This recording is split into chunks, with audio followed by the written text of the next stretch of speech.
After a very destructive day in Florida as Ion hit, um, let's see if we can find some pictures. Um, everything needs a load, but here's a door. I mean, incredible surge. Um, here's some of the wind.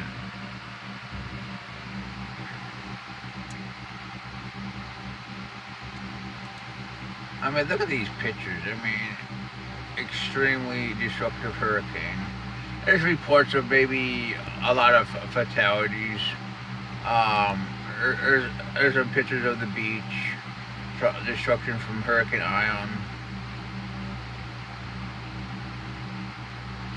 I mean, that's pretty bad. I mean, well, let's talk about Hurricane Ion now. It became a tropical storm as it's been moving over the at 60 knot wind. It's merging over the western Atlantic Ocean in the last few hours near Cape Canaveral. Um,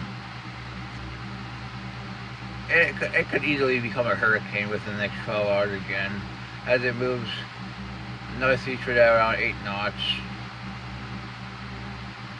So, well, here's the latest image. That centers about right here. And we expect reorganization. We already see this as we're starting to see banning take and convection start taking place. So we expect a hurricane next 12 hours, maybe 75 knots for South Carolina landfall in the next 24 hours, 24 to 36 hours, um, or midday Friday. And the middle coast, North Carolina, which is in line with all the models, takes it inland.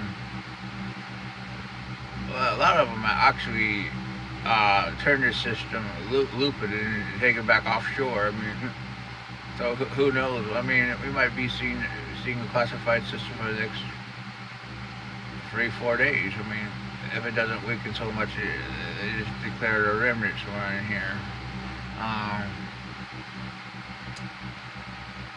GP, GPEPS is even further to the east, which this thing has been going east and actually reached over the ocean even faster. We'll have to see. Um, that's pretty much what we have for Ion, but hurricane warnings are now up for South Carolina, and we will be watching this as time goes on. Next is TD11, which is clearly being shared, LSC exposed to the south of the convection. Should move northwestward, not expected to strengthen.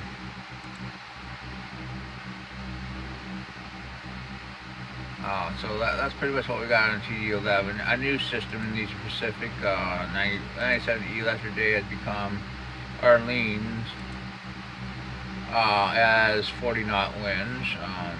It's getting better organized. As you can see, convection clearly forming. And it expects to become a hurricane. And it's also expecting a more or less loop towards the Mexican coast in the next 96 to 120 hours. I mean, and conditions could be very favorable for sub strength. So they're forecasting Cat 2 by 72 hours, but then by 120. Let's look at the model data for the day. And it's the track. It goes into Mexico.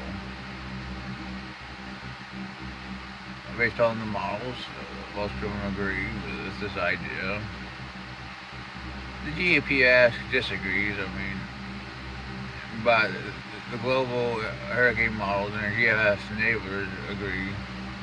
And most of the intensity models take it up to Cat 1, maybe Cat 2. We could take a look. Let's go 24 hours on in GFS. Here it is with 982 in 24 hours. It's possible. 981 for Ion. 966 in 48 hours. This would be stronger than a Cat 1. This would be at least a high-end Cat 2. I think it's possible. But I think it's probably a little bit more less likely. I mean, 957 at 72 hours. As it's moving back toward Mexico. We got another system off the Cape Verdes at this time. And at 90 yards, 1,005 for that. Wow. Orlenes is making landfall. Yeah. So this is probably the next system we're going to be watching long term. We can take a look at the Eastern WF or 060. It also shows it. I mean, 2007. CMC only goes out for 36 hours for this run. New run coming in, but we could look at the ZLZ. Go out 120 hours, 26 hours. And we definitely see a system off the Cape Verdes. Icon. We see the system off the Cape Verdes. I mean, so there's some real support for that in the far for the future. So, well, that is your top update.